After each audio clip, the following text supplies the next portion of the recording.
Very good. So I am Steve Decker. I'm the CEO of Family Promise of Pierce County.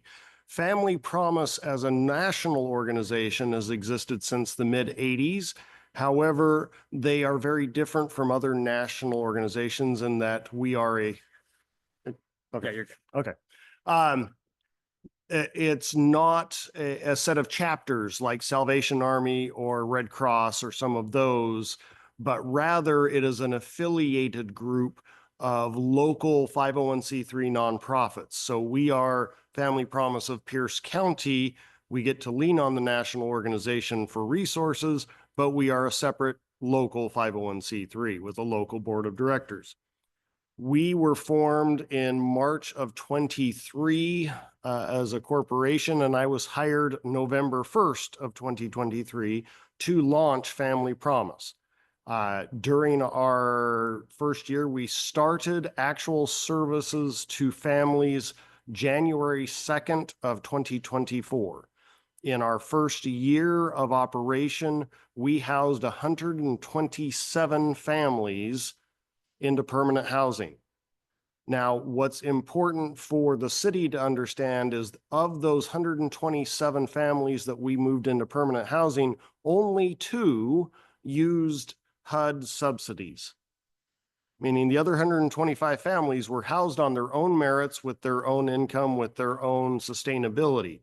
That's a big deal. The fact that we're able to circumvent the restrictions on HUD-funded vouchers and still get families housed is something I'm very, very proud of. And we do that through a unique model, but it's not a secret, and I wish every other organization would take it as well. Number one, our model is small, scattered site shelters. We want to keep kids where they're at locally, not move them to some giant building to house them, because that's an additional trauma that the kids don't need on top of losing their house. So we are specifically opening a shelter here in Ording for local children here. We might get some feed off of Eatonville, say, out here, but really it's for local children to stay local, keep them in the same school district. That scattered site model also includes things that are different, because everything is designed to encourage the families towards action, meaning get out, get housed. And so we do things like, for example, I don't provide meals beyond the first day. They are expected to be self-sustaining. They need to get connected to food banks. They need to get a job. They need to get income. They need to be able to take care of themselves, because we're not going to be around for them for the rest of their lives. Additionally, we include the second part of the model, which is intensive case management. Our minimum requirement is 2 hours per week with case management for each family. And because that intensive case management is ongoing, we get them moving quickly. To give you an idea of that, the average length of stay for families and family shelters in Pierce County is 67 days. The average length of stay for families and Family Promise of Pierce County shelter is 26 days. So we get them in and we get them out. The third component of the model is leveraging technology. As of today, we're at almost $600,000 a year in-kind Google donation. We have unlimited Google services and we leverage that and we use that to speed things up. And an example of that is when a family is ready to, let's say, mom needs a job. We will help her get into our system, and the technology will look and find her a job. When a new job comes posting anywhere online that meets her skill set, she gets a text message with the link on how to apply. And so it's very quick. When she's ready to get housed, the same thing. Let's say she needs a 2-bedroom in Orting that's under 2,000.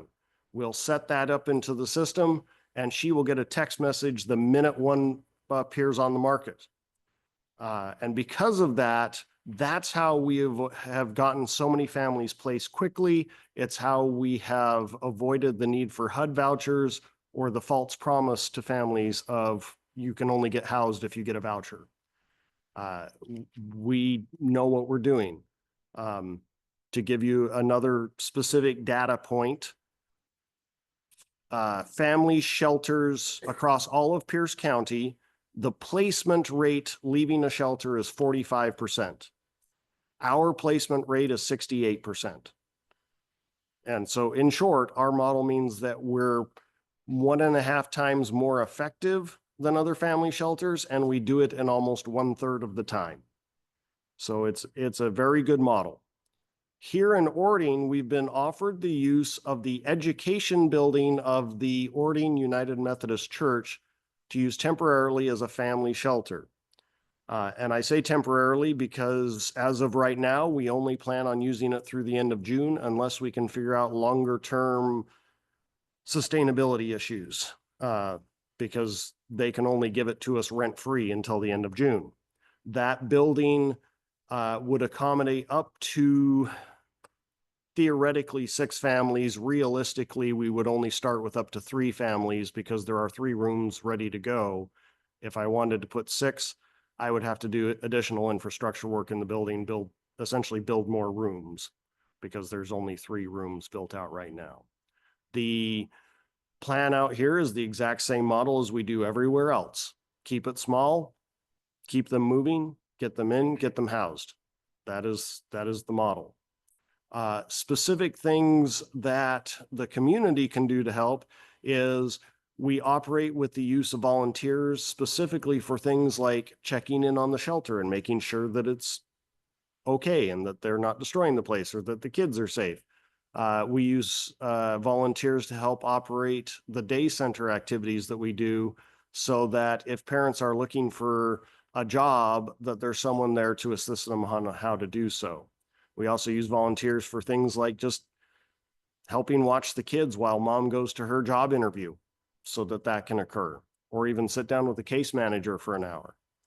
One of the advantages we have is that the case management is already funded through Human Services at the county level through the HHP grant. So our case managers allowed up to 15 families concurrently.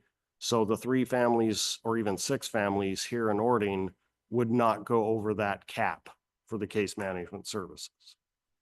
Okay. I only have one actual ask for the city of Orting.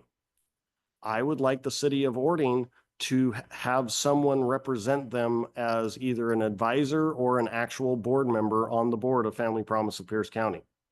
We need more general representation on our board, and we need to reflect the entire area and region that we serve. And that's my presentation. I'm open for questions. Can you just elaborate on that request and tell us what the commitment you'd be looking for?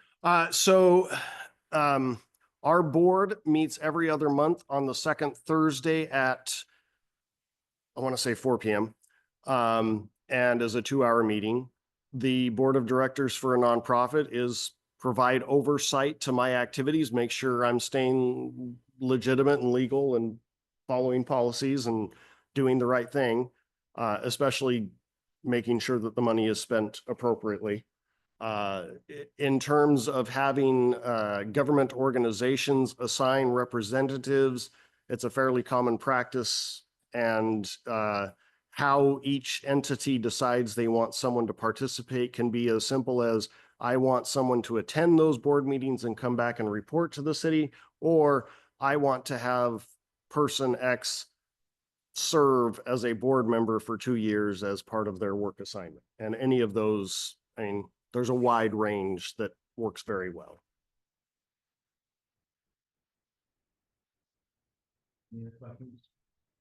No, I just wanted to clarify what it was that we need to bring forward for further discussion or to study session, so.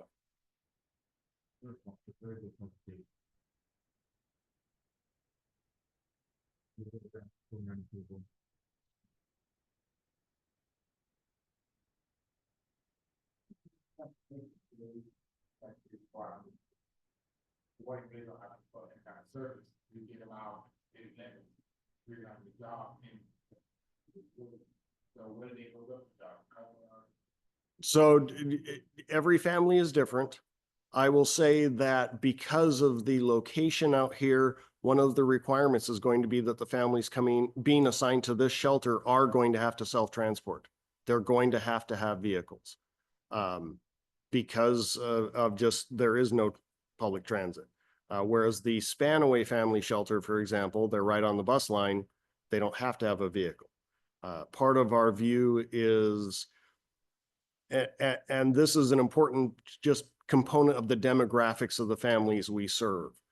The vast majority of families that lose housing in more rural areas like Ording already have vehicles.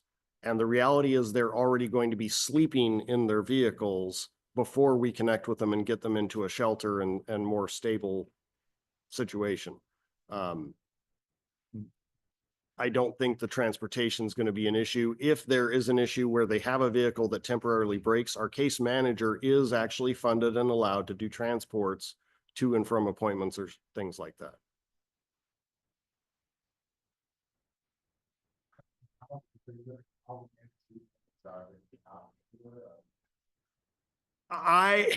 You know, it's a matter of triage, because the reality is if the children are going to Ording School District, I want them to stay in Ording School District. That's where they're going to be most resilient to the trauma of the change and losing housing. However, long-term is far more damaging to be in a shelter or in your car than it is to be in an apartment, even if you have to leave the school district. Because there are McKinney-Vento funds available to transport children to stay in their school district during the school year that they lose housing. If it means that they have to take housing in Tacoma, for example, then I'm not going to stand in their way. And then we'll assist them connecting to McKinney-Vento people at the school district to make sure there's transportation for school still. But first choice would always be to stay where they're at. Correct. Correct. Anywhere we can get them housed is my big thing. Let's get them housed.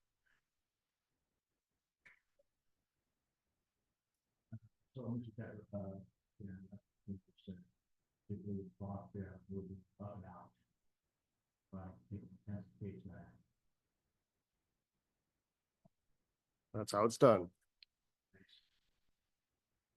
So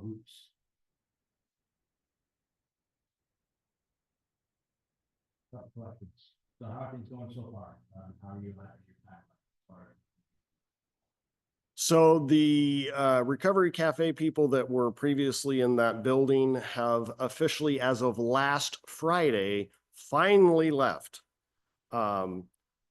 And I say that loosely because they took out the last items that they want, but they left behind anything they didn't want. So we still have to do a lot of cleaning and emptying and cleaning and emptying of that building before we can get in there. The only hurdle I have to getting families in there is theoretically today, if I had it in place, is there is no shower in that building. And so under plumbing code, we can put in a temporary shower, keeping in mind that the building's only temporarily going to be used at this point. We already have purchased the said temporary shower to put in there. But again, the building's got to be emptied before I can put that in there. So the fastest possible would be the end of this week. The slowest possible would be the end of March. That's our plan. See, Larson? No, Yeah, I have one question. I believe our code requires a conditional use permit for a shelter in the city. Have you started that process yet? I have not, because I was informed that the church had whatever church permit they had. So I don't know if there is one, then I will need to apply for it. Okay, got it. I think our community development director is here. You might want to connect with her to make sure that whatever they have is sufficient, or we can Okay. get you started on that process. Absolutely. I have a question. Have you, I know you're early in the process, so you may not have some of these questions. Have you been able to discuss the shelter yet with the new slide? No. Again, this is very early in getting it up and running. Have there been any challenges so far in your plans? Other than waiting patiently for the previous tenants to move out. No. But what are your plans for any security measures? Like safety. So we always have someone on site overnight. During the day, the families are actually not allowed to hang out in the shelter. They need to be out working or going to school or getting a job or being at the day center. So during the day, it's pretty much empty. Outside of having someone on site overnight, we have security cameras that go 24/7 in the monitoring.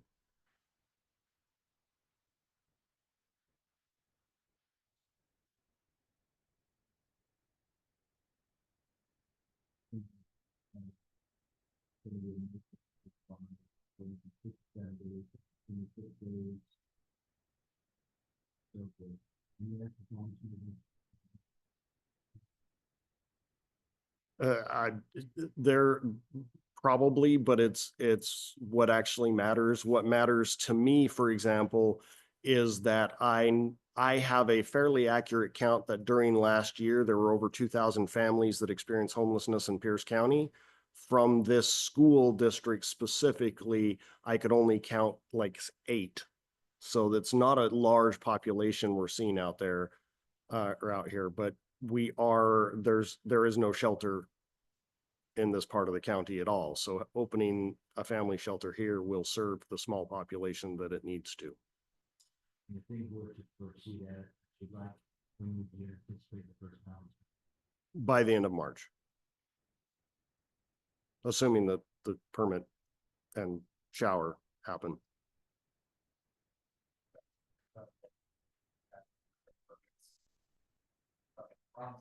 Yeah. Any other questions? Temporary shower. How do you?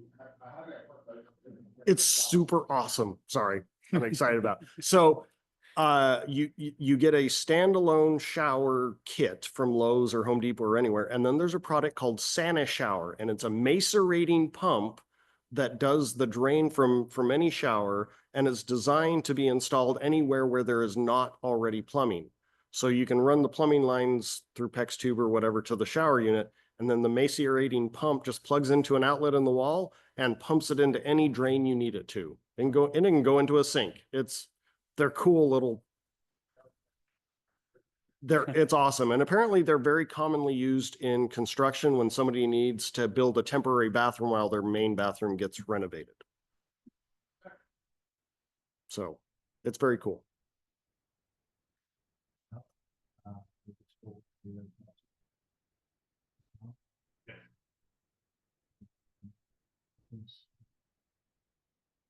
I'm not sure if you had already mentioned this, but do you know where you're going as of June?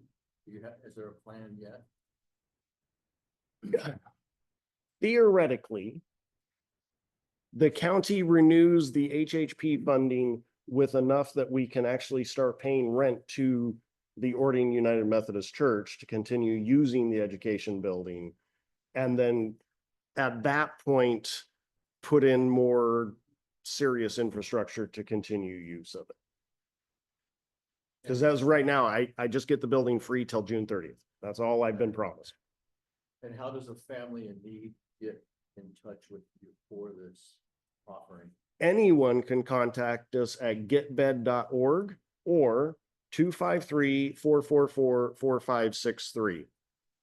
We are the intake hub for the entire county for anyone experiencing homelessness, whether they're single family or couple or unaccompanied minor, and we can connect them to any shelter in the program, regardless of their situation.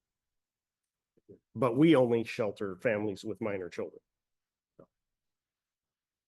Well, thank you for coming, sir. We will go ahead and contact the staff and speak for you. First.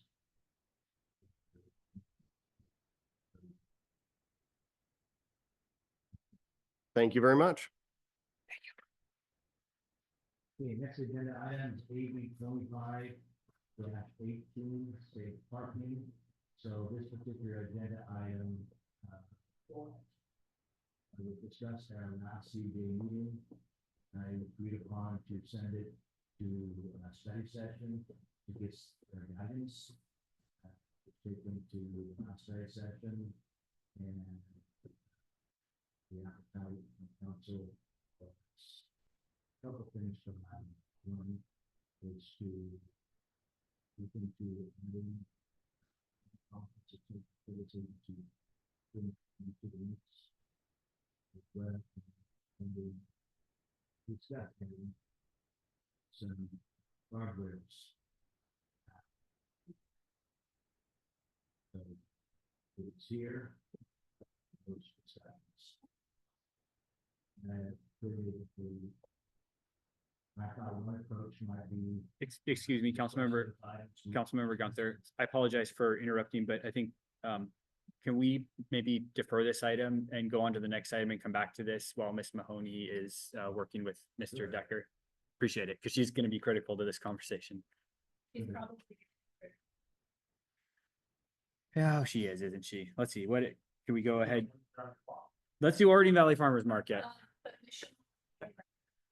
Okay, I guess you're not critical. well, No problem. he's critical. He's No pressure. just a different set of staff supporting this one, so. Okay. Okay, sir, we're up for discussion of Ording Family Market sponsorship. Mr. Larson, our CA, Kim, you have the brief on this. I assume they've met all the requirements. Yeah, so the city received an application from the Ording Valley Farmers Market for continued sponsorship of their market again for the 2025 season. Staff have reviewed the application, and everything appears to be in order. Again, the criteria for sponsorship, which they're requesting, is to allow all citizens to reasonably participate, serve a valid municipal purpose, which in this case is strengthening the city's sense of community and celebrating the city's history, and then may provide increased customers, additional revenues for Ording business, so an economic development component. So like I said, staff reviewed and they've met the requirements for this process, and the staff recommendation is to continue to move their request through the process to study session on the 19th and hopefully final approval at the last meeting in March. And I believe their first market is scheduled for Mother's Day. May 9th. May 9th, Mother's Day, Friday before Mother's Day. And I think I heard you're gonna have a little bit longer market this year. You're starting and going all the way. May 9th through August 22nd. Okay. Anything else you want to add? No, it's the same old fun and excitement. Hopefully this year will be as good. I don't know, with all the economic pressures right now, I don't know how things are gonna go with our SNAP and EBT offerings and the different things that we do, cost of groceries, things like that. We'll see. We'll just, as we've done with COVID, we'll just take it head on and see where we go with it. Gonna have the most affordable eggs in town. You'll have to stop in to see. Highest quality. Highest quality, freshest, yeah. Yes, freshest, there we go. I know the price. That's good. You know, not all of you, but. And I have no question myself, so we're probably, Oh, thank you. and the first thing, you Good to be did a good job. Thank you. Thank you very much. So I assume we will, push this forward to, study session. Thanks. Okay. Now we are back to, Yeah, we will. Appreciate it. 2 items back. To safe parking agent 25-18. Ms. Gunderson, I was just saying that this was at, last study session. And, CGA, asked us to give it back. So did you want to speak on this particular item? I don't have any brief to offer Councilmember after, this is, as I understand, it is a matter for CGA to be able to deliberate and provide guidance to staff, so we're here for, listening and learning for.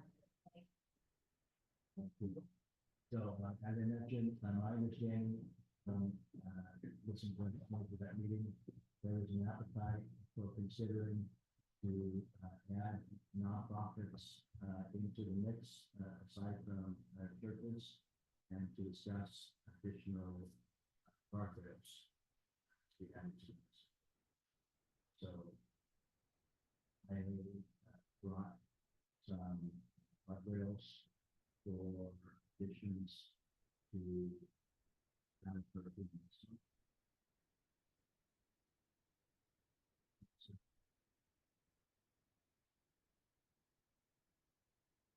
So, one approach with this, to discuss it, we have agreements on different items.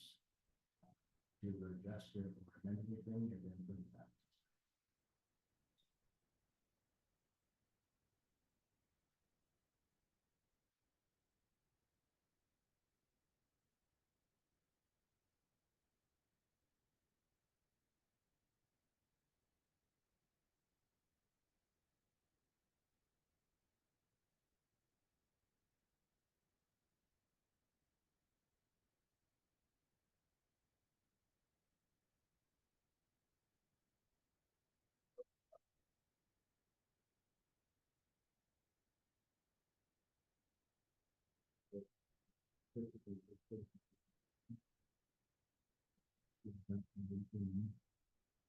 Chapter 2, the definition of engineering components.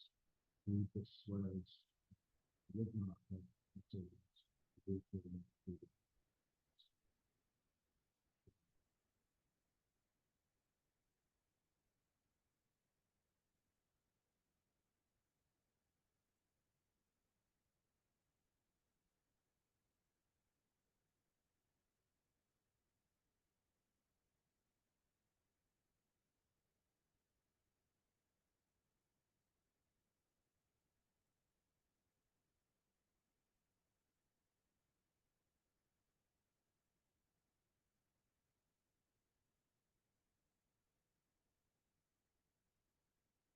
And for me, what's important is that the right happen. Do it. And make it something to do.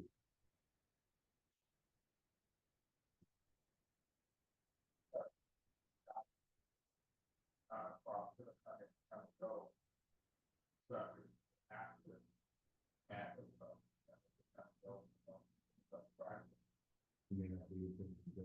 Yeah. Thing, you know, make sure we have check and balance, make sure that, needing permitting, you know, we have to check it, make sure that staying what we're doing. So, yeah, you got that route. Even more. Probably. So that's a good point. So we could add language, you know, because we're gonna be talking really the deep of this page I just provided, section C.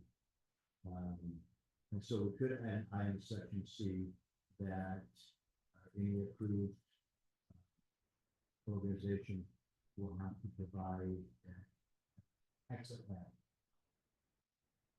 Yeah, also, we gotta make sure they're vetted too, we gotta make sure that they are who they say they are. You know, Bob say, hey, I gotta, blah, blah, blah, I don't know what nonprofit is, what I'm thinking. You gotta know, nothing, your background, you've done it before. I'm sure that, right here, he got records, go, he wants something like that. You don't want like to say, Bob, go and say, I got information, feel like they're doing, I'm ready to go. One idea with regard to what you're discussing is kind of a similar situation is when a contractor comes in and they want to develop a piece of property. There's a risk if they go bankrupt that they blow out of town and leave a mess behind for a city to clean up, right? And so to mitigate the risk that the city effectively, or that exists when they come in, is we require them to post bonds so that if they were to blow out of town, there's a bond available for the city to get money to make repairs or to mitigate whatever mess was left behind. And so either require a bond or a cash deposit that we think would be sufficient to cover the risk of them leaving a mess behind. I think it's excellent. Would you consider that to be insurance? I don't know if insurance would cover it, but something that's far easier to, I would say a cash bond. I'd say always the easiest assignment of funds from a bank, but I don't know what the options would be, but. Bond also, you tell me that the bond, they were not approved date because they couldn't have money up front. So. Yeah. They twice without used to pay off those. Yeah. Okay, I like it. So we should, maybe the bottom of section C, between now and the committee, we can look at some language. We have an exit plan that would include the posting of bond or cash deposit. Okay, so, we have some agreement on, the first item on this page, chapter 2, definitions, add in nonprofits. And we can add some language in there and not get them eligible. So it won't be just, as Councilman Howell said, just a law. Okay, so under chapter 3, that say if we're adding in nonprofits, chapter 3, table 1, I do would require that language to be added to as well. In that agreement with what we just added to chapter 2. Moving on to chapter 5, section A, that same language for nonprofits or eligible social service agencies would have to be included there as well once we determine what that is. Sorry, just 1 second, Councilmember Gunther. I was confused about what IBID language means. I'm just taking focus. So if we add in chapter 2 definitions of nonprofits, I'm saying that those same words would have to be added into the chapter 3. Gotcha. Okay. Because right now, all the language that says religious organizations that refer not. Oh, okay. Gotcha. Sorry, I didn't study Latin, but thank you. I've got it now. You're smarter than me. Anyway. Okay, so moving down to section 3, the third bullet item. I suggest adding in this clause behind what's already there. So what's already there, section C, 2B, talks about off-street parking. A safe parking post site must meet the minimum parking requirements set forth in OMC 13-5 for primary use. The safe parking program may occupy any additional permit parking spaces No event shall say parking code occupy off-street parking stalls that are required to satisfy the minimum parking requirements for the church or nonprofit as governed by OMC 3-5. So I thought, and again, this is what we can leave it or not move forward with this item, all these items. I thought adding in that if a parking site abuts a major or primary route, that there should be screening or fencing to help minimize the visual impact of passing routes. How do you feel about that?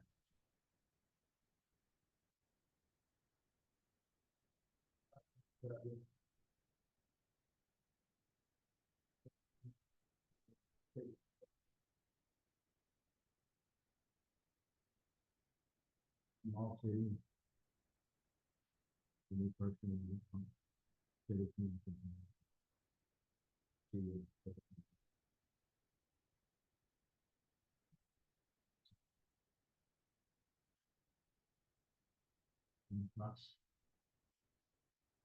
From a feasibility perspective, fences, under a certain height are allowed without a permit, and so that makes it a lot easier to be able to implement as long as our MOU stipulates that it's less than, I think it's 8 feet, then makes it easier for a code compliance perspective.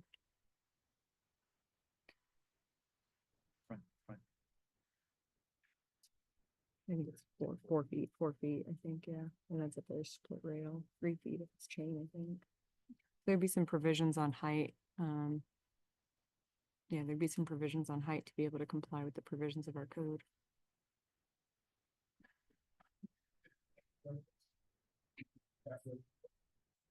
You don't need a building permit to build a fence unless it's taller than what's allowed. I think that by IBC, there's no requirement for anything shorter than an 8-foot fence. And so, throughout this document, I have a system. So on this particular issue, for instance, I said major roads, and it recommended adding major primary routes as understood by local transportation authorities. So if it's in some way, in some place that in our policies and documents that said what the major roads are.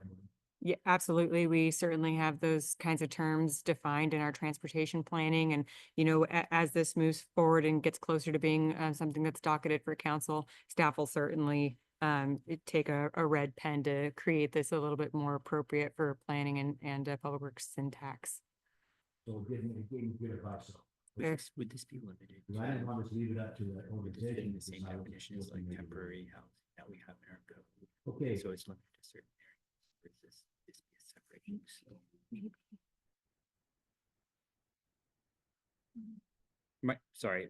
My question to Kim was, so we, in our zoning code, we allow temporary and So- shelter housing, transitional housing, and my question was whether or not this would fall under that, because we've already designated certain zones where it's permitted and certain zones where it's not permitted, and so instead of referring to like roads, my suggestion would be to make it consistent with provisions that we already have in our code based on the zones in the city. So then my question is, let's say it's going into a permitted zone, Mm-hmm. but that permitted zone is on a road. Mhm. Say it's on a College Road. Too. Mm-hmm. So it could have to match what you're saying, but in addition, because it's on a main road and it's very publicly visible, we could also require safety screening as well. Right? Yeah, of course. So I don't know that. Correct. I'm just trying to, I mean, I guess I would think that no matter where it would be, we'd want to require privacy screening. So, yeah. I think that I might cut in. I think that the way that we've structured this so far, when it was just when it was just the religious organizations was to not look at not look at safe parking as transitional housing or temporary housing, but to assign it its own use separate of those definitions entirely. Because it gives us more depth in being able to define them differently and also allow them either via permit or conditional use permit or none in certain areas. And so like as an example, some of the discussions that we had with the planning commission was that there are limitations in the RCW. And again, these RCW governs only safe parking at religious organizations. And so that was the framework that we had to work within. Does not allow for us to create some sort of arduous permitting process for safe parking. And so our code allows for transitional housing, which sounds a lot like maybe safe parking, but it only allows it via conditional use permit in certain zones. And the effort that we were trying to carry out in planning commission was to avoid a conditional use permit process because it's timely, because it's costly, as this gentleman might have to go through himself. And because it bases where you're allowed to locate a use based on the zone rather than an accompaniment with some sort of primary use like a church or a nonprofit. So we really restructured it in that way. That might be the best way to go forward with it for the nonprofits as well, is not to look at it as some sort of already established housing definition that we have, but to define safe parking, see that as its own separate use, separate from many emergency or transitional housing that we already have established in our code, and then view whether we want that safe parking to be outright permitted or conditionally permitted or whatever. The way this reads to me, this reads to me as though we need a conditional use permit to be able to verify that all of these things are in place. But maybe there's a way to be able to work around that we'll discuss today. It's one of my questions that I wrote down in my notes to discuss with CGA today is what kind of permitting avenue do we want for this sort of safe parking siting? If any at all. Can you say all that? So are you saying what we're discussing now is still permittable or no? We're creating this so we can make it as permittable or as hard to permit as we want to. When we designed the structure for safe parking in religious organizations, we made it very easy because the RTW doesn't permit us to make it some sort of challenging permitting process like a conditional use permit, like what's required for transitional housing. So we can make this easier. We just also, maybe this is all just something that goes into an MOU, but who reviews the MOU? I mean, there's some I guess, logistic considerations that are among my questions for this and how it actually implements, whether there's a permit or whether it just all gets thrown into an MOU. And if so, who gets to review and decide on the MOU? Is it council? Is it an administrative action that Scott and I take? Things like that. So this discussion is still about just how it will all be written up in the law. Absolutely. Yes. I want to make it as easy as possible too, but I also want it to be effective, safe, smart for the organizations. We don't have some of these things in there that those churches or nonprofits can create as any matter of safe harm. Sure. It cannot be favorable to the many citizens. Okay, so section C, third bullet item, section C, number 2, number B. I hear agreement on that, but possibly adding in CA Larson's suggestion about apropos zones, to massage that in there in some fashion. Fourth bullet point, section C, dash 2B. So now this particular Title 13 in our packet has 11 items under the memorandum of understanding. So now I'm suggesting the first item would be in addition to a new item called number 12. And it's that all residents of safe parking program should provide proof of city residency. Acceptable form of proof may include a government issued ID, utility bills, or prior documents.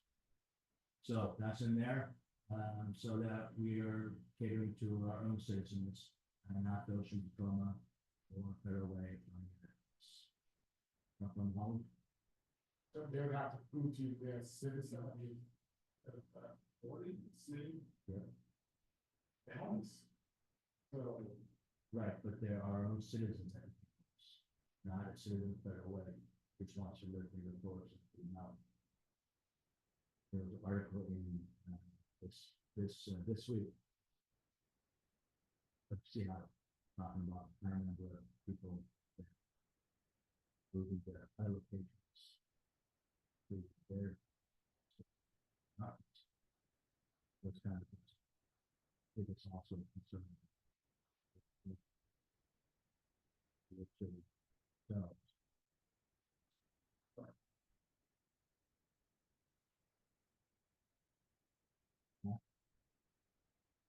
This is more of a council policy than anything staff would care to comment on, I think. okay, next item, as an addition of item number 13. Background reference check shall be conducted for all applicants with a history of aggravated assaults, drug manufacturing, or level 2 or 3 such offenses will be disqualified from the program. This is how I ran it in Oriental Village. It's how a number of partners.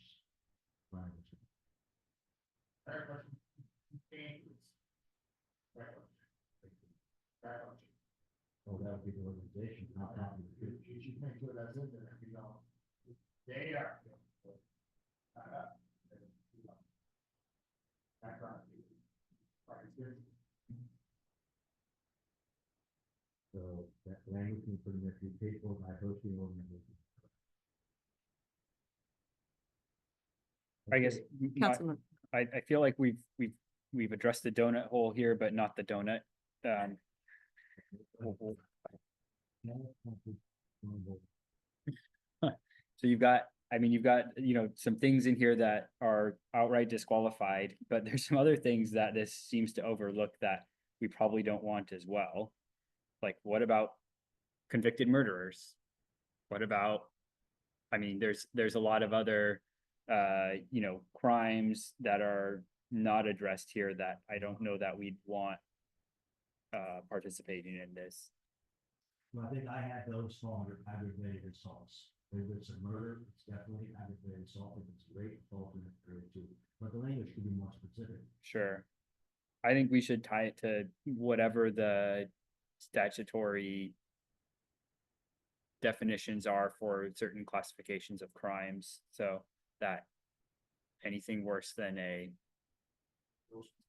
yeah, but it's probably, I mean, probably then, anyone that has a Class A felony is disqualified or something like that. I don't know. I don't understand that system. I've never participated in it in any way, so I'm just unfamiliar with how it works. right, are we looking, somebody could be a Class A felon for theft.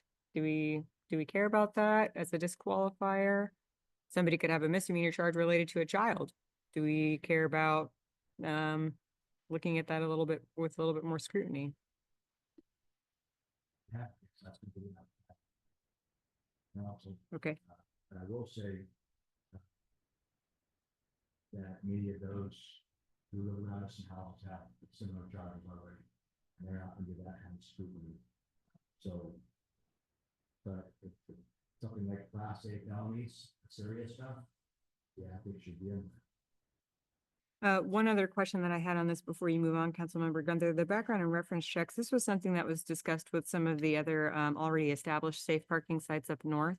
And what they conveyed to us is that it's a bit of an imperfect system, because if they are able to get any access to information at all, it's provided, I think, through the Washington State Patrol Office, which provides them, of course, crimes in Washington State, but somebody could have committed these sorts of crimes outside of Washington and it wouldn't be exposed to them in a background check. Is there any way that we want to address that? Yes. And background checks, that's exactly what happens. So we could add language in there, that the background check, would also, be interesting. Okay. Not just Washington, but. Maybe one that, how go back to the United States, I need to ask our chief. I'm not sure about that. I don't know, and I don't know if that technology exists, which I'm sure that it does. I don't know if any random person is able to get their hands on that, even if you pay for it. Yeah. Oh, I'm sure it exists, absolutely. But whether anybody can get their hands on it, I'm just not sure. It's totally outside of my wheelhouse. I just need to talk with chief about it. So, but I think that this goes into what I was talking about earlier, Councilmember Gunther, with just, staff being able to take a red pen to be able to add a little bit of syntax and depth where it's warranted.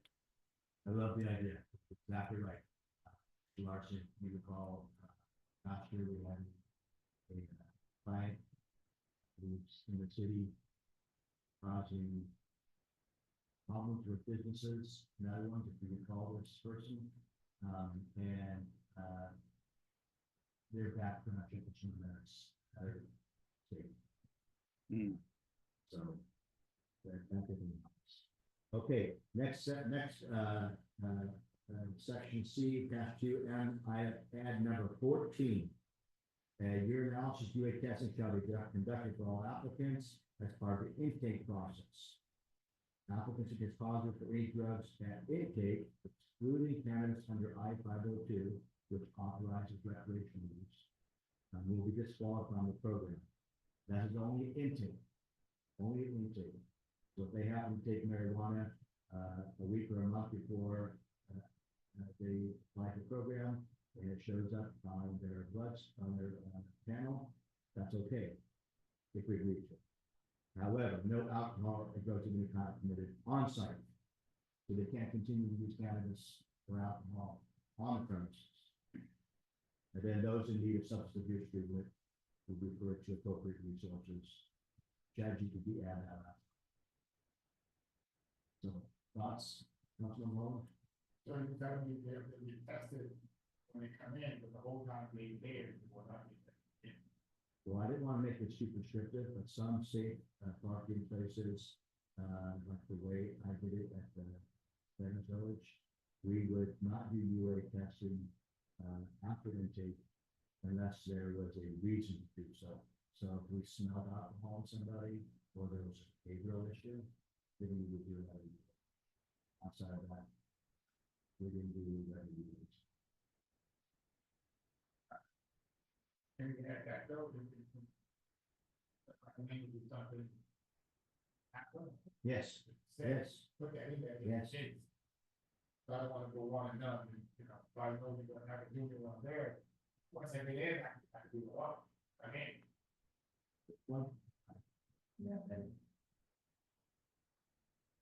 they're giving good stuff. Okay, next item. I have number. Councilmember Gunther, just one quick clarify. My assumption here is that the UA is paid for by the host organization as well, right? paid by. Yes.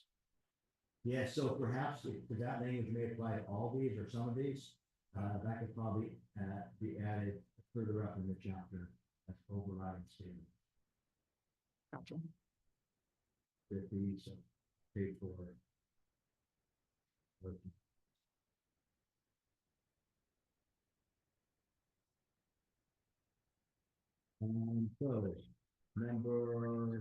next bullet point, number 15. Only vehicles that are registered in operational condition and legally compliant with all local regulations will be allowed. Vehicles must pass a safety inspection. Well, it's a big problem. So some safe parking places don't have these things, and when the vehicles get in there, and then the owner says, well, now it's broken down, I can't move. And now you guys got to pay for towing. Well, what do you guys want me to do? It's not my fault. So in my experience, it's nothing wrong. Some of it doesn't quite got that. Probably like some registration.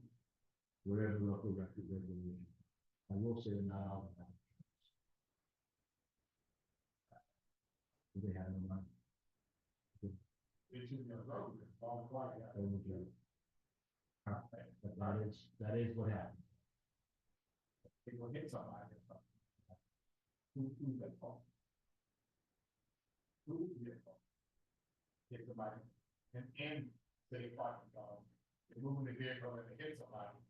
Are we at fault in the city, or are the organization at fault, are we driving? I think that this will feed into one of my later questions, which is, do we want two separate chapters? One for safe parking in religious organizations and one for safe parking in non-religious organizations? Because the RCW governing safe parking at religious organizations prohibits the city from requiring liability insurance on behalf of the safe parking organization and indemnifying the city from any responsibility. And so if we wanted to do that, then we wouldn't be in compliance with the RCW. And that would suggest to me that it's something that if we have appetite, we could do it at a non-religious organization, but we couldn't expect that same security at a religious organization with safe parking site there. So we would need to do two separate chapters, or it somehow separate how it is that we're governing safe parking and based on the type of organization. So many of these could also be added on top of RCW regarding. I think that that's true. The RCW provides that we can require things of an MOU, things in an MOU, as long as it's related to public health and safety, but it does expressly prohibit us being able to require insurance on behalf of the organization, and maybe that extends down to the occupants in their vehicles. I'm not. I know it's awkward, but having been homeless, and you have to come up with your $90 a month for insurance, that's a hard ask when you're simply trying to struggle to get it. Yeah, do an awful lot of paying every week, and your personal needs such as family and products. Then on top of that, your insurance, they're already in bad. So if it's upon them that they have to do it, I like that idea, but to require it, it's hard to ask. Oh, no, the organization identifies as, just so the city won't be liable for something happens. So, I don't think that guarantee exists with religious organizations. The RCW is prohibit, I mean, it's expressly written that out. We could be found liable, or at least not exempt ourselves from liability as a part of the religious organization side of it. I can send you some information about that if you'd like, Councilmember Holland. I understand you want to come to get by, but then what's that? You know, and then especially today's society, you know, you gotta pay the bill, still, everybody else, it's not jacked up. What? Okay, you got to go find that, you got to go pay insurance. Let me just read this if I can. Except as provided in subsection C, a city or town may not enact an ordinance or regulation or take any other action that requires a religious organization to obtain insurance pertaining to the liability of a municipality with respect to homeless persons housed on property owned by a religious organization, or otherwise requires the religious organization to indemnify the municipality against such liability. That's the issue.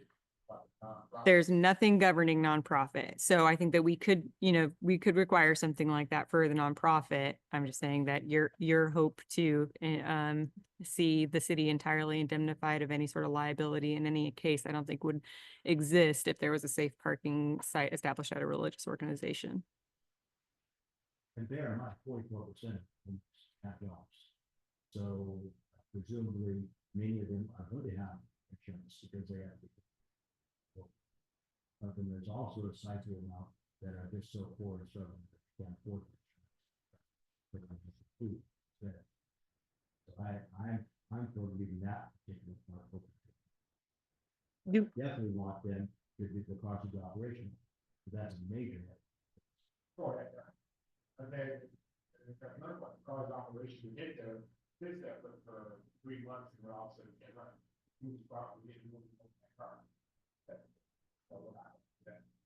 Once they drive on the, they parking, great that. Who's responsible for being in that car?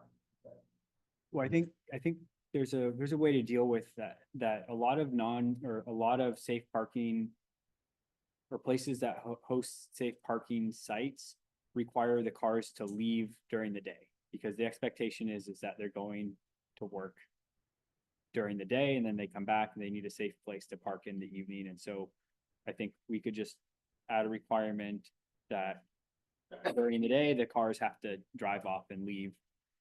And then if they're broken down, they're required to tow them.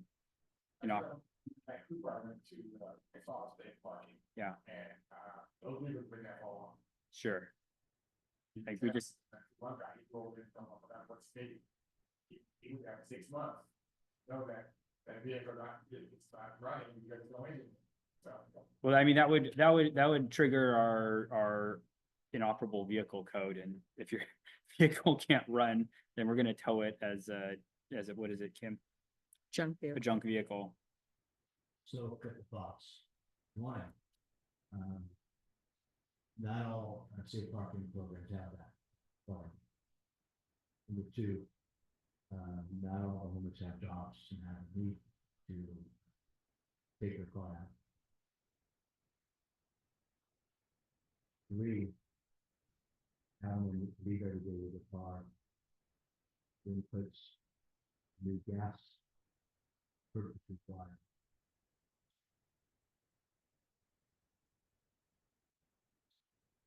Third, them leaving now, if they don't want to, if they're not ready to yet, then they're driving their car more and more, then that makes them more prone to operational issues. So now we're gonna have a discussion every day they come back, because once the car got there, it's operations, from safety check, it's all good to go.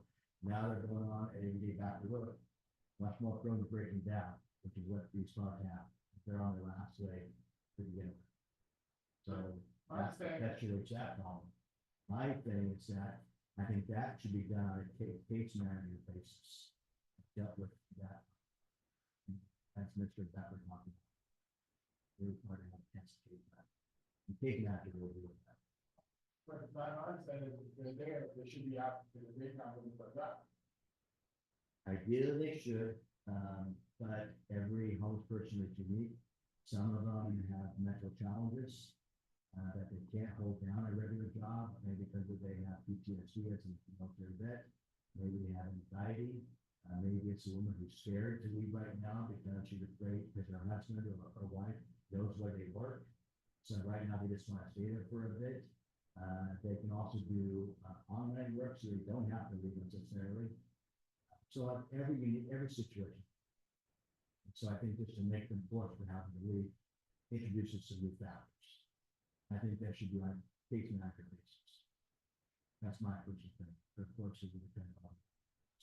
But I would say we have to sit down, they don't, I understand your issue, but I said you have to, you should be gone, if you say you're going for a job, you're going to the library, you're going somewhere, do something.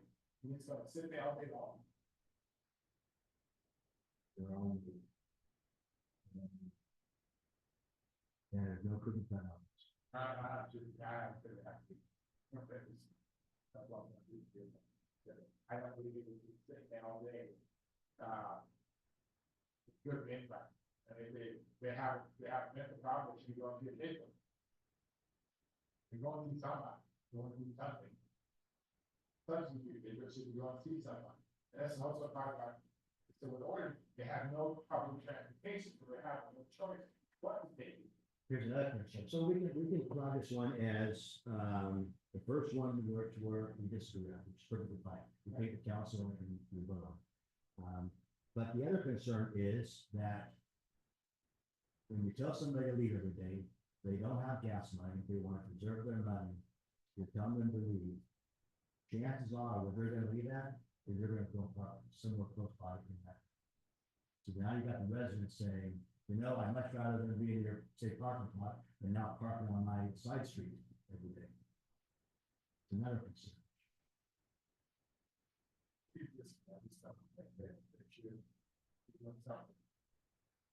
Ideally, I agree with you, absolutely, 100%. So, okay, I have circled that one for this year. Yeah, Councilmember Gunther, can we still ask from staff's perspective a couple of clarifying questions for implementing this? I think, so it says only vehicles that are registered. Does it need to be registered in the name of the occupant? What if somebody's borrowing their sister's car or something like that? Is that okay? And then safety inspection for entrance. Yes, that would be the thing, it's stolen. So, And that would also, I think, maybe cater to Councilmember Holland's concern about, a proof of citizenship, or, being a citizen of Ording. If their vehicle is registered in the city of Ording, I think that would do enough to be able to satisfy that requirement in case they have been homeless for a while and don't have a utility bill from the last 12 months showing their residency here. So something like that could help satisfy that. I do think that it is a local ordinance requirement for somebody to have car insurance because our ordinances adopt. I'm looking at Scott to correct me if I'm wrong here, and Chief, man, it'd be great if he were here. I think that, yeah, it is a state law, and so I think that by it being a state law and us adopting state laws as a part of our model traffic ordinance, that it is local ordinance required for every vehicle to have insurance. And we'll check with the attorneys on whether or not there is any sort of line that can be drawn between the prohibition on liability insurance for the organization and requiring insurance to be held by the occupants of the vehicles to make sure that we're not creating a non-compliance issue there. The safety inspection seems vague to me. I don't know what needs to be, this is all stuff that somebody is going to need to fact check. And I don't know what is expected to be included in this.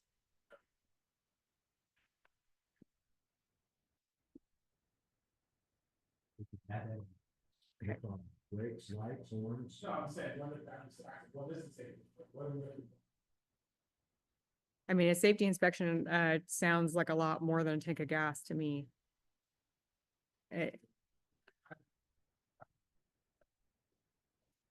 Does it need to be performed by a licensed mechanic? Does it need to be at a registered shop? Can your brother who's handy do it? Some of the stuff is all right, it's all good. But I don't want to be so prescriptive that no one wants to open up a safe parking program, which defeats the whole purpose. Understood, Councilmember Gunther. I completely understand that. It's just that from a staff perspective, somebody has to be able to actually implement this. And we're going to be asked those questions and expected to be able to understand what's expected of us. And so if this is something that we're not ready to answer just yet, then just maybe something that we'll table for the greater discussion or for next month's CGA meeting. I don't know where this will go from here, if it's going back to study session or coming back to CGA, but Because the next something step for thought. follows, if you may mention, well, then who's authorized to do that safety inspection of brakes or lights? They have to be, car certified. Right. I mean, it just keeps on, as Scott made right up the donut analogy here somewhere. you know? Let's keep going. Yeah, right. We've identified the donut hole, but not the. I think, I mean, there may be a simple way to solve this. We require them to provide proof of insurance and current registration. And if they're driving an unsafe vehicle on the roadway, they'd be treated like any other road user, and our police would address it as an infraction or as a criminal matter. Okay. So And if, especially if we require them to turn over every 24 hours, leave and come back, like there's going to be an opportunity for them to be pulled over if they're driving an unsafe vehicle. I mean, because all these cars that are around us, I don't want us to treat the homeless as a special category of people that are under much higher scrutiny than the rest of us, because all of us live here, we don't have nobody checking our vehicles for safety inspections and insurance. All these bullet points you've added create a special case of citizenship here. Yes, So, I do, but I want to make it as limited as possible. sure. That's my heart. Okay. Okay, so I got that item circled. Next item, number 16. Security cameras shall be installed to monitor the external spaces of the site. Cameras, and this is either or, cameras should cover all common areas, or I saw in one state parking program, or just the entrances and exits. Because it's a privacy concern, cameras seeing vehicles. So, ensuring safety and security of residents, footage will be accessible only to office personnel who solely for security purposes. Also putting that in security camera, make sure that, we won't with every 24 hours.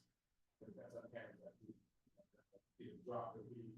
Which are we getting too far into means and methods? Like, to some extent, like these providers need to figure some of this stuff out on their own. I think we're taking on a lot of liability by saying, well, here's what you got to do.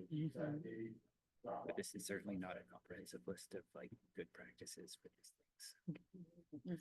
I think we're creating a bit of a moral hazard for ourselves here. I think all of these are good, probably a lot of cases, best practices for a safe parking organization, but we're creating a lot of liability by being so prescriptive on like what type of cameras they need to have. And like presumably the organization that's approaching us is competent and knows what they're doing. And I think we need to leave a large portion of probably this to them to use their professional judgment to implement what they believe they need to function as an organization or as a safe parking site. And I think the risk that the city potentially takes on if we're being so prescriptive in exactly what they need to do is when there's an issue that happens there that we just never anticipated in the CGA committee, at the study session, at the council level, they're going to point back to us and say, well, you guys gave us a definitive list of things we need to do, but now you're telling us we were supposed to do X, Y, and Z as well. And so I think let's be thoughtful about what we're requiring on a granular level, like from a security perspective, from cameras, from what they're going to require participants to do, and maybe put a lot of these requirements back onto them. Like you're the safe parking organizer. You need to figure out and tell us what your plan is to address safety, to address like intake, to address all these different things, and not put that burden or not accept that burden on the city. No, I think I think myself. Take this. You guys work, massage it. See what we come up with, Sure. because it's a lot here. But we need to legal perspective, so, you know, we got a lot of things working here.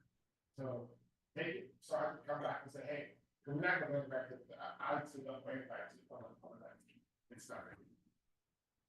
Yeah. Let's work what we got, see what, and then we can also good ideas.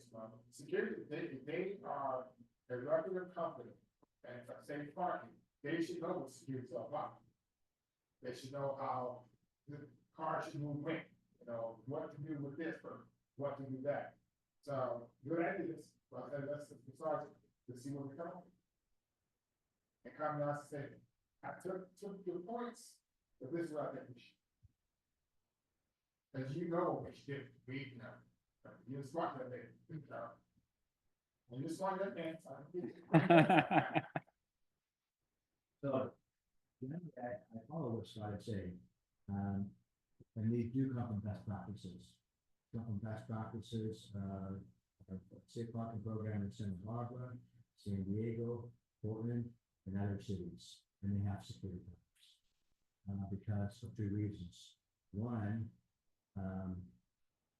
women that are in there for domestic violence, they feel safe. That their security camera, particularly when their spouse is seeking to do them harm, or they feel disoriented. Second of all, there are security cameras that consult us on security cameras at the village, because sometimes angry residents come and want to do harm. So protects the residents there as well. And then, of course, when crimes happen internally, somebody steals something from somebody's car, those cameras show what's going on.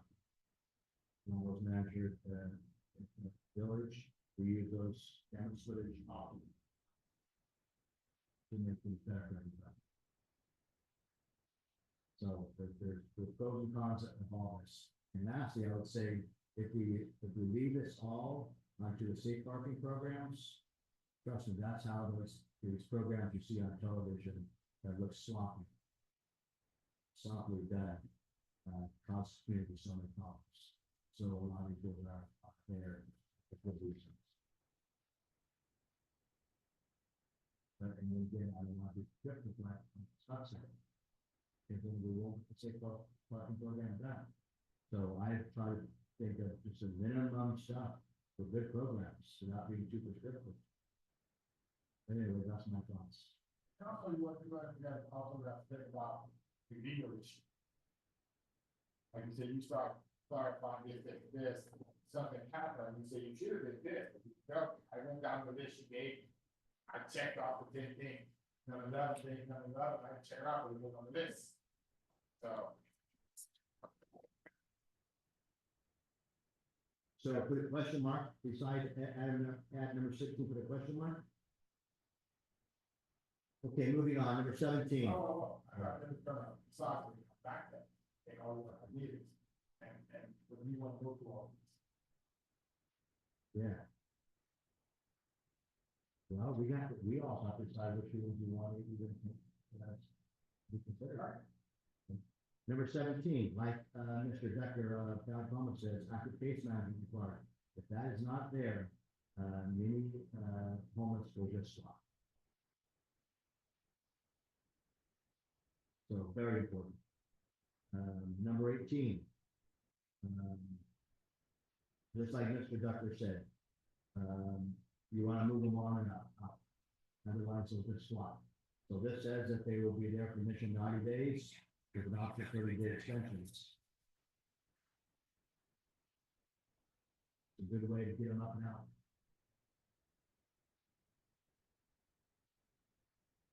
Within 90 days, then who would offer there?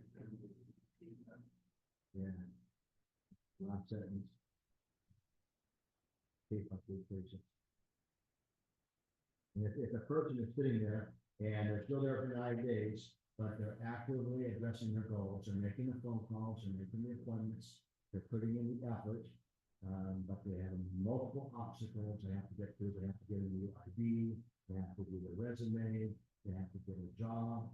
You know, these things can take more than 9 days. I was homeless for an entire year before I got nothing out. So there are challenges, particularly when you have the money, because money opens a lot of doors, and if you don't have money, most doors are closed to you. So this is why I say on a case by case basis. And this is another instance where it could be all up to the organization. That doesn't help the city at all. We don't want to be at the common, we don't want to be at Seattle. That's number 18. Number 19, disciplinary policy. We have this at the village. Now, drug-related offenses, weapons, they're gone. Going where? Out Where? the door. We go to. They're gone. That's pretty clean.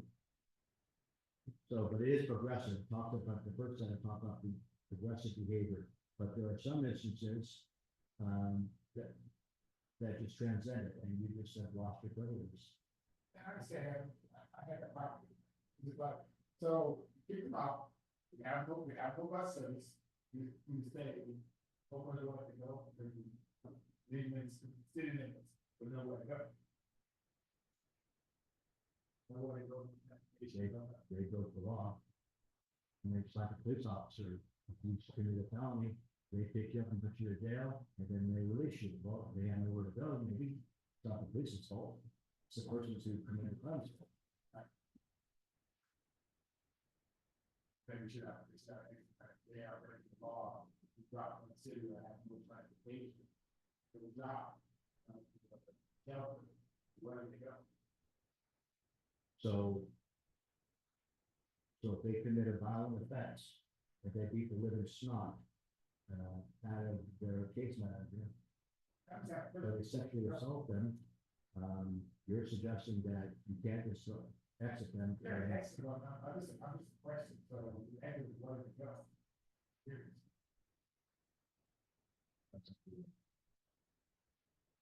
Should there be a provision considered for the organization to provide transportation for the individual to somewhere else, somewhere with services? T1Y, which is the homeless state member. They can given members for referrals. Contact the Salvation Army. go to Tacoma Rescue Mission. They have options. And it's up to them to find over there. But they've done these very bad things. It's on them. I had to exit one person, from the program to the rate. We just said out. But is there, By 2 minutes, they just made a time, even though we look like police, we really haven't gone to the thing. They're not. Well, it was kind of a past situation, so it wasn't a threat. Right, but So they didn't tell the truth.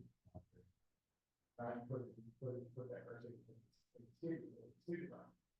I don't know. But the police do the same thing, they release somebody from jail.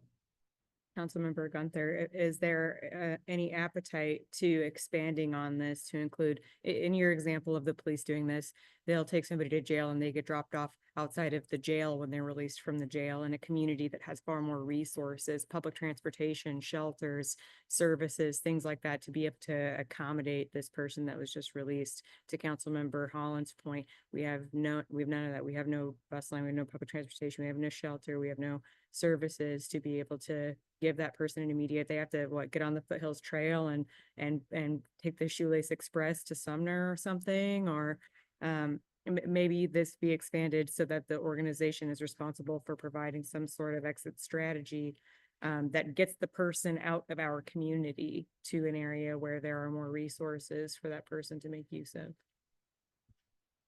Sure. But then that now puts the onus on that organization to have transportation. And to put their own staff at risk of taking that potentially violent offender in their own vehicles to the Tacoma Rescue Mission. Gotcha. That to me is a liability issue. Okay. You guys required us to do it, and my staff got beat up all along the way. I don't know. Okay. All I'm gonna gather is give them some information and we show them the way. But before that, it was not a very bad situation, it's progressive. You're coaching. You're sitting down with the case manager and say, hey, this is not good. Let's have a safety plan, how this doesn't happen again. You're given chances. But there are some things that rise to the occasion where you're gone. You're escorted off the property. Okay. Thank you. So, but language could be out of there that they provide resources, exit plan resources, something like that.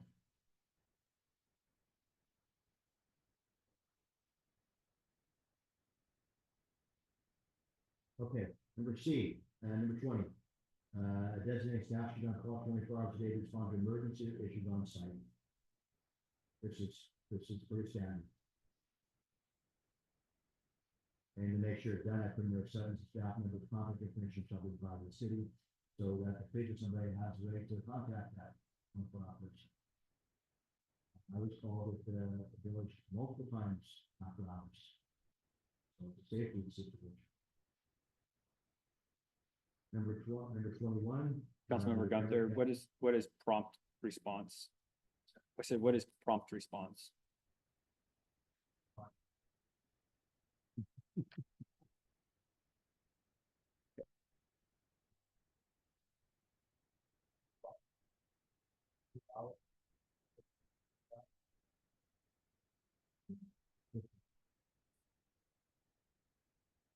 We need to be very in that balance. Something different. What do you want them not to do? What do you want to be doing to protect them? Most. Number 21, a curfew between 10 p.m. and 6 a.m. Pretty standard again. Keeps communities not happening.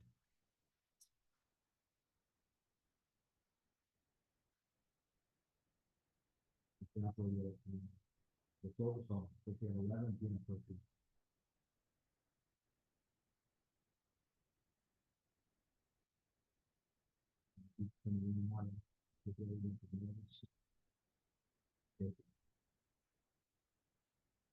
So I think with regards to the noise piece of it, we already have a code on our book that regulates noises.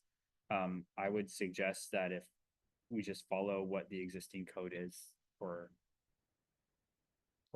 everyone else and So not put that in H3. not overcomplicate it.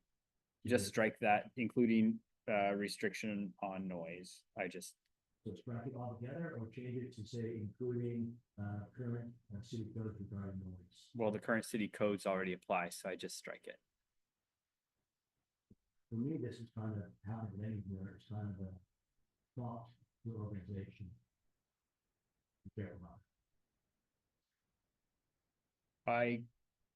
I guess therein lies the moral hazard. If we're flagging the noise, but we don't flag the like what they're doing with garbage, for instance, then can they say, well, you didn't tell us we had to have a dumpster?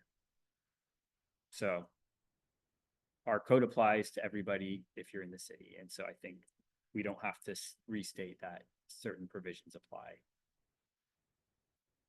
it. What about the rest of the code? That's operational. Okay, so, cross out including restriction on noise. And going on to number 22, there will be clear guidelines around visitors and guests, including times when guests are allowed, et cetera, et cetera. So there must be the parents and guardians at all times. Do we still want to continuously maintain compliance with our off-street parking requirements in this? If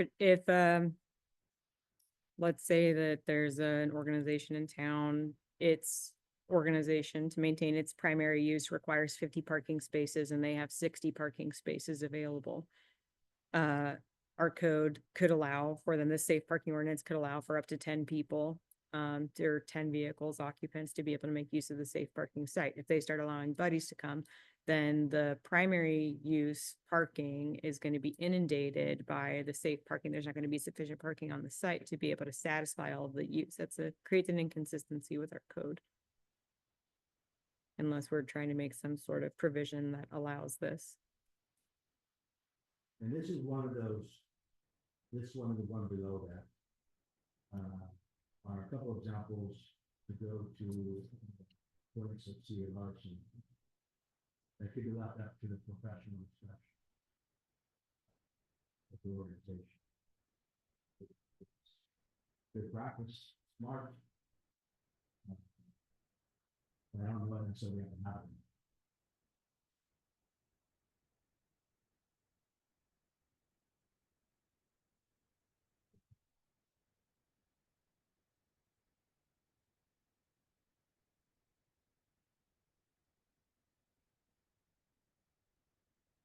The next one regarding pets.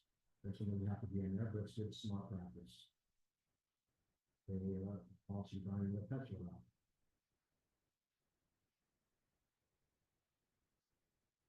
If they are allowed, they'll be vaccinated.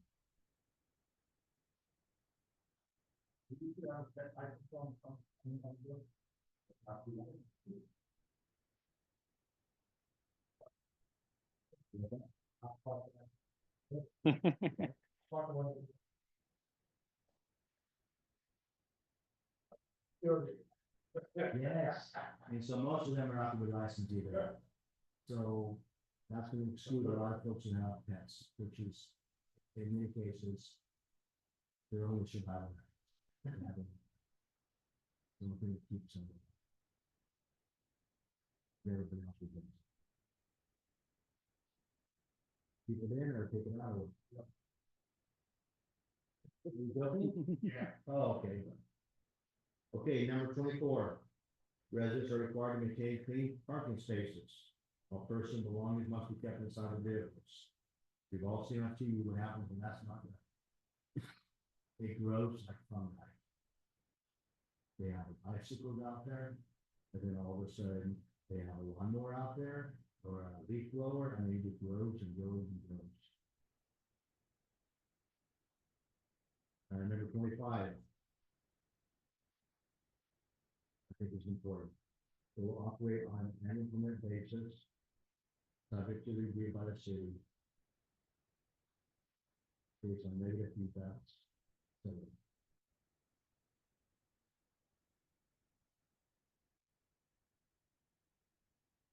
Who issues the permit? yes, ma'am. Who issues the permit? Sorry? Who issues the permit? Is this a council action or, okay? Okay,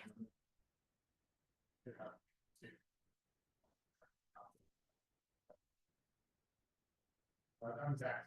I think that if we moved forward with something like this, I would want it to be a council decision.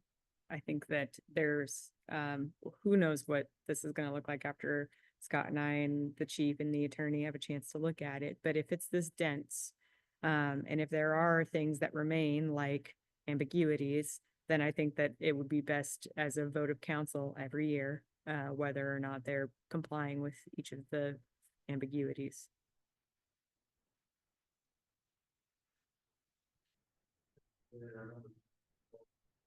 Come to the change. The staff will give a report. Staff can change. Also typically with permitting, there's a fee involved. We're gonna have to set a fee for the staff effort on this. We're not allowed to set a fee for, or. Well, not yeah, for religious organizations. We are, as but long as for- it covers staff time, actually. Sure. Okay, last two items. Number 26 is good neighbor policy. That can be left in or kept out, but it certainly is a good idea. I was talking to another program this week, they have that. And it keeps the citizens happy. Citizens aren't happy, we're gonna hear that. I believe in policies that balance dignity for residents with respect for the neighbors. That could get to discretion of the organization. The last item goes number 11. 11's already in there. But this just adds some language at the end. And that the residents get an orientation. That again, can be put on the elements of the organization, doesn't have to be in there. It is smart.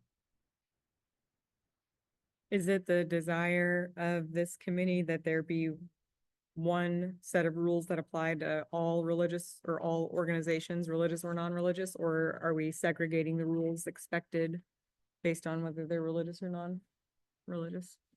Me personally, I would like to apply both. That thing. I wouldn't want, it wouldn't be fair for nonprofits to have strict rules, and then the churches can just create something that they see on TV. With loose policies. And And It'll be opposed to that part. yeah, that's true. is this something that's limited to certain zones, certain uses? So that goes up to the top point, number, third bullet point. We talked about, Scott mentioned it in appropriate zones. So right now, the way that we've crafted this is that it is allowed within zones that we know already have established churches as an accessory use to that church. So it limits the location, the siting of safe parking sites to churches in that way. It says that there's a lot of zones that allow it, but it's only allowed as an accessory use to established churches. How do we want to look at this now that we're also including non-religious organizations? So if it was me, I would not want them on the main roads. If I put that in the third bullet point. I would want it to be sidewalks. What if a non-religious social services organization sets up camp inside of the village green?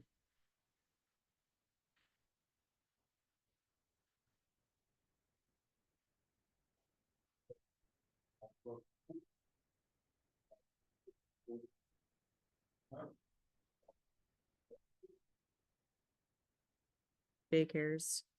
Well, except with one caveat, the unhoused are not any, statistically are not any more dangerous than the house people.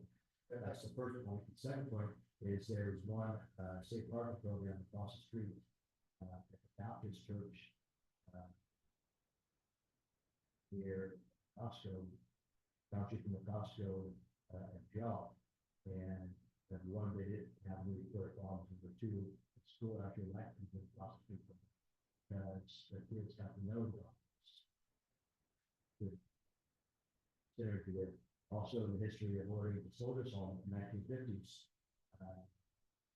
Children were next to the homes, and the home was actually next to them. Getting coaching at school, so not necessarily bad thing. But generally for communities, though, they don't like. But also got to be parents. Parents will. Who are gonna have a problem. So, but, you're right, don't, what are you gonna look, what would you like? Don't, angle, what you do, then I will, but I said, it was green. If I don't, it was green, or one of the people about, that would be a problem. Yeah, so I agree.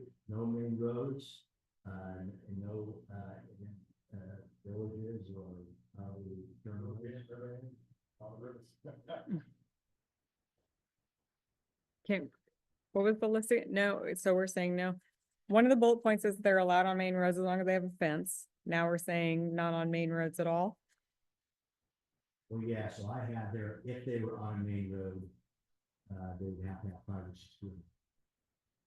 But I'm also open to saying on no main roads. The only reason I had it on there is because some of our churches are on main roads. That sounds like.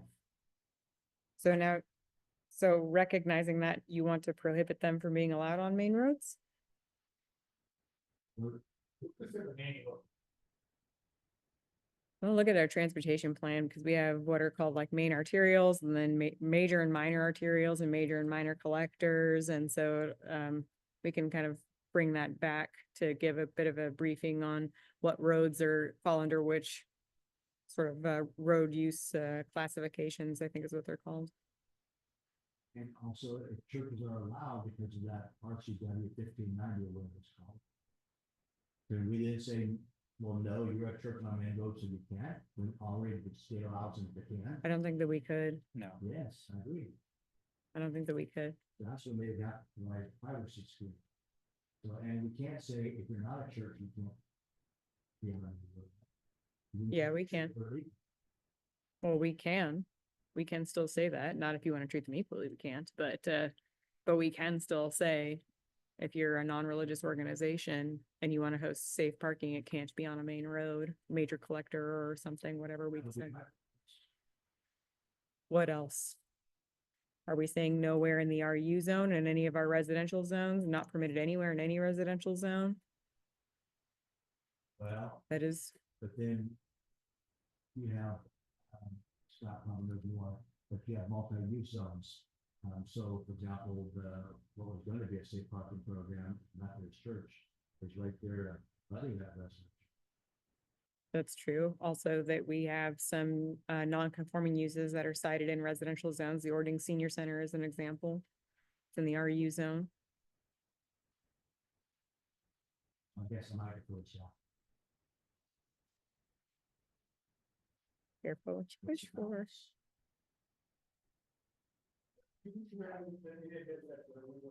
Also notified the citizen in that area, they would decide to put a safe parking on, so that notified citizens of some of the.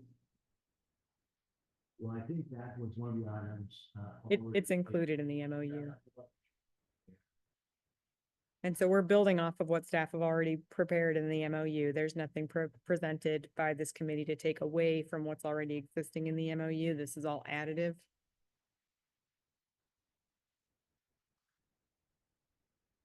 Okay, well, that's all I have.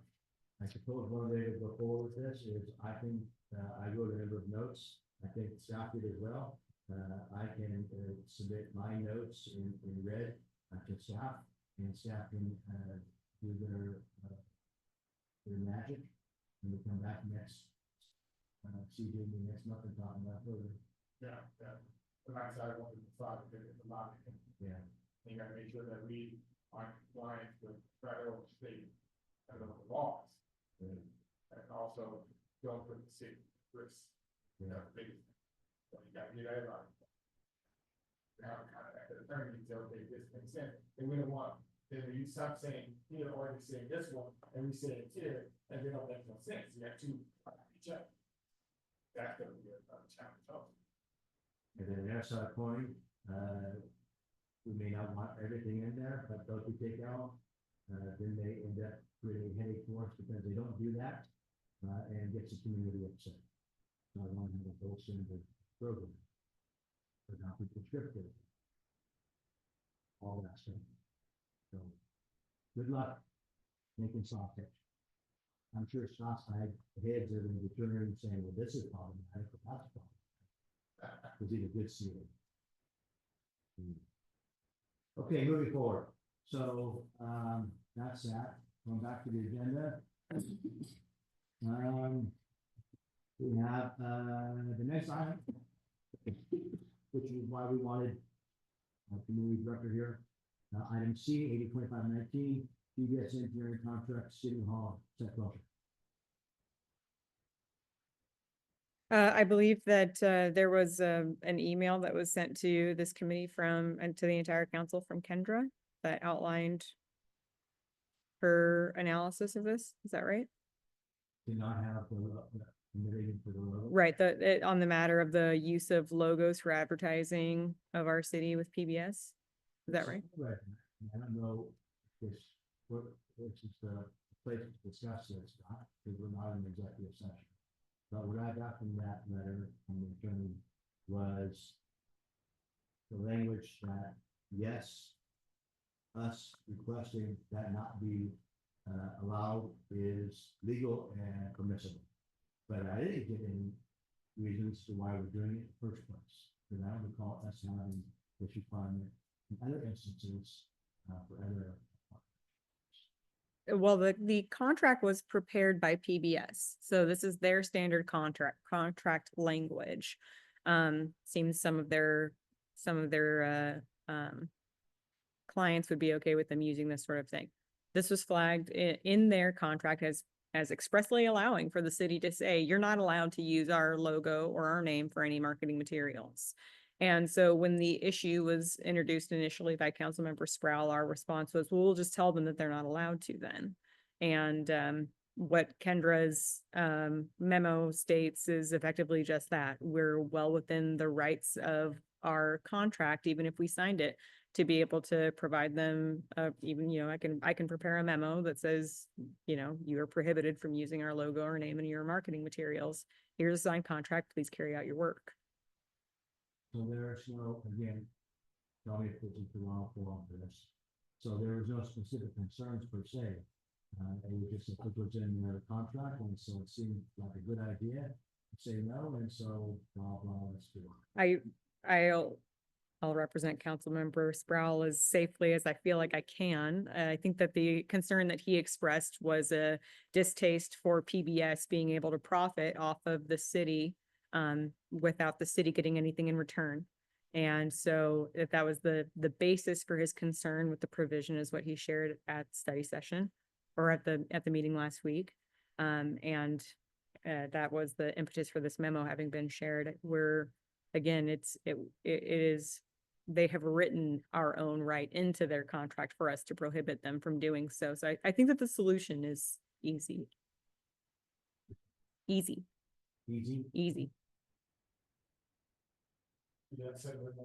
Yeah, exactly. Per this provision of your contract, we're telling you not to. Here's the signed contract. Please carry out your work. I think maybe a little bit of context here as well. We have other vendors that we've worked with over the years that advertise that we're clients that use our logo and name without letting us know they're going to do it. So it's just kind of one of those things that happens. And in this case, they've written it directly into the contract that we can decline, but otherwise we could probably just reach out and tell folks not to use us as a advertisement that we're clients. So what Kendra has suggested in her memo is that, if this is taken back to study session and, or at the next regular session and get brought to a vote, again, to the council to enter into this contract that somebody on the council could do, as Councilmember Sproul did at the last meeting, which is to authorize staff to enter into the contract with the caveat that staff shall provide written prohibition of PBS using our name and logo for marketing materials. So move the floor, Councilmember Walker. Okay, next item, number E, 802505, city facilities discussion. Can we back up? I was unclear. Did this last, the PBS contract, is that going to the next regular session for council or study session or?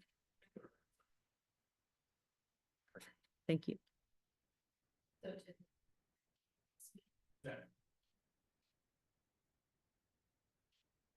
Okay, city facilities discussion, somebody want to brief on that? Yeah, let me get to the right. We're out of order now, so hold on. Okay, city facilities discussion.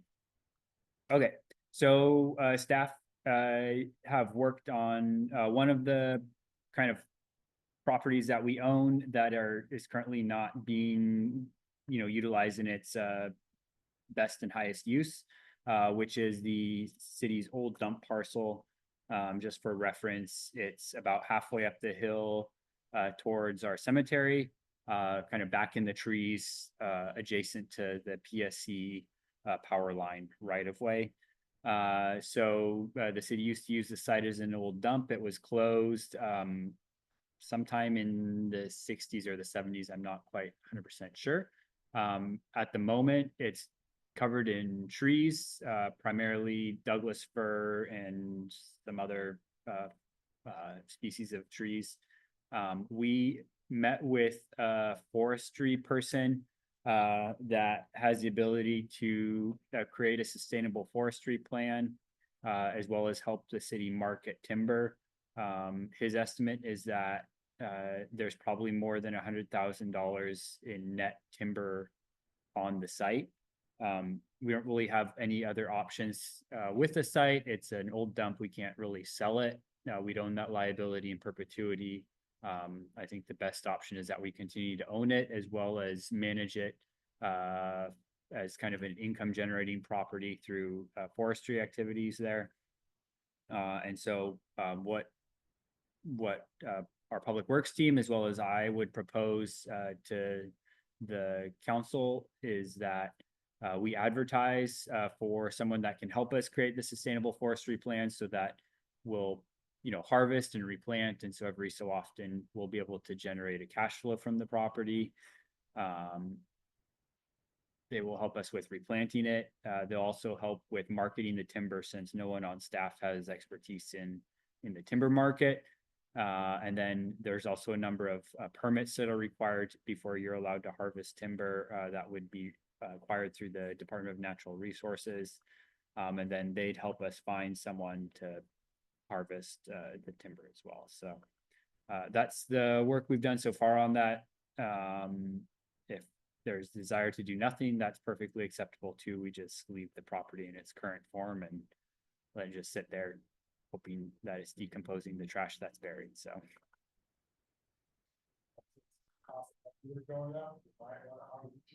yeah, and so we're also to the point with the growth of the timber that's there, that waiting longer is not going to increase the harvest yield, and so we're at a good spot if we want to harvest it. And then, like I said, we could manage it so that in 15 or 20 years, whoever's the manager, whoever's the council, will be able to come back and reharvest and make another $100,000, $200,000 at that time. So How many acres do we have?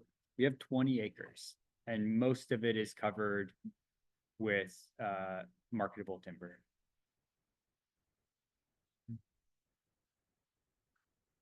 Good. So, okay, well, staff will work on preparing a RFP, and we'll see if we can get some more info probably in the next couple months for council. And Director Goodison also mentions the possible site for city parking. Director Gunderson would like to clarify that comment. Director Gunderson did not suggest that the site be used. I expressly stated that it would not likely be very feasible to use it that way. It was an idea that was expressed at the last CGA meeting.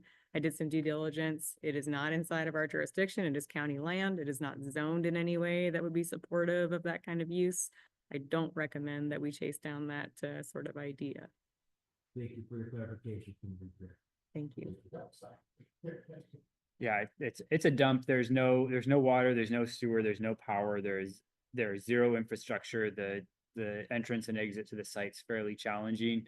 It's also kind of out of sight, which I don't know that you want to put a safe parking site out of sight.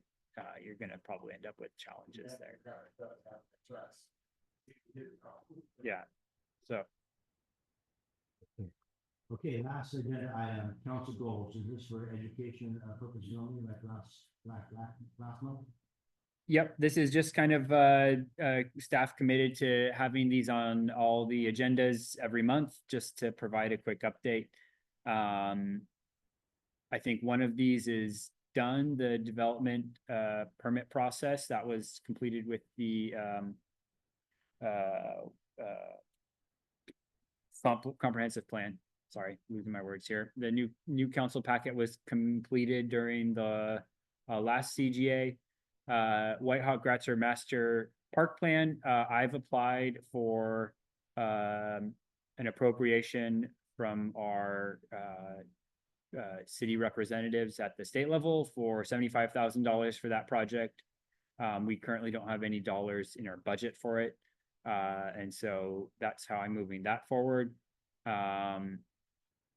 Council professional development, I believe that was incorporated into the new council packet. And then I'm not sure if Kim has an update on the youth advisory board. We don't, we've admitted a little bit to the newsletter that we're working on, so. It's still a project that is out there that we're actively going to try to commit to, but it will probably align more with the upcoming school year in September.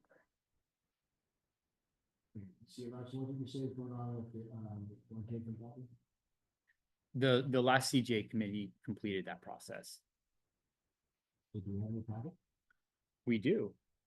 Yeah, we have a binder for new council members that we have created, so when a new council member comes on, they'll be given a binder that has all the. Well, council members will be happy. Well, he created it.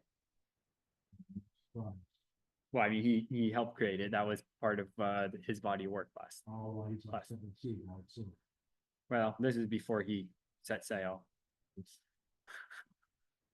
Okay, Councilor Hall, anything on that one?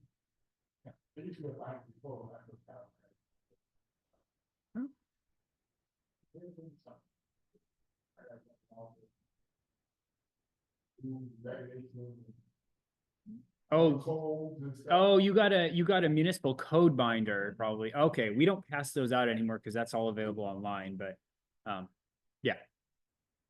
Interesting. That's the way back, yeah. Okay, well, that ends the agenda. Number 5 is the previous meeting minutes.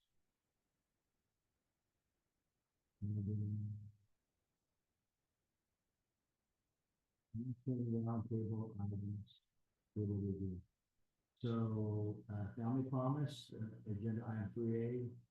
We are going to say, he's going to speak to your exchange contact information with community document. So they will be talking, and then we will schedule a presentation from him to the Borough Council. Yes, that makes sense.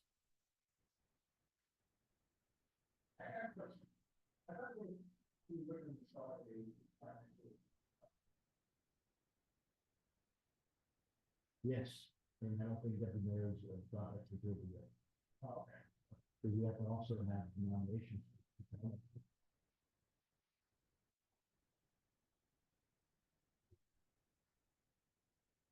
Okay, so the county promise change will go to council.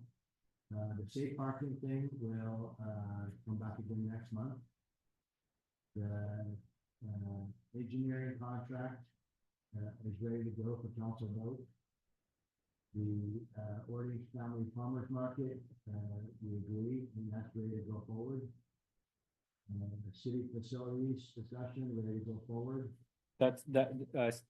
That'll be coming back once we've got a completed RFP process.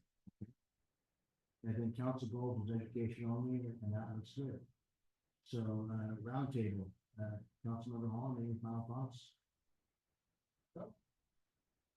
Okay, staff?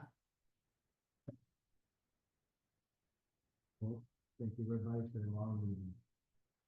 But it's been a good one. So, with that, we will adjourn the meeting at 11 a.m. Thank you. Thank you.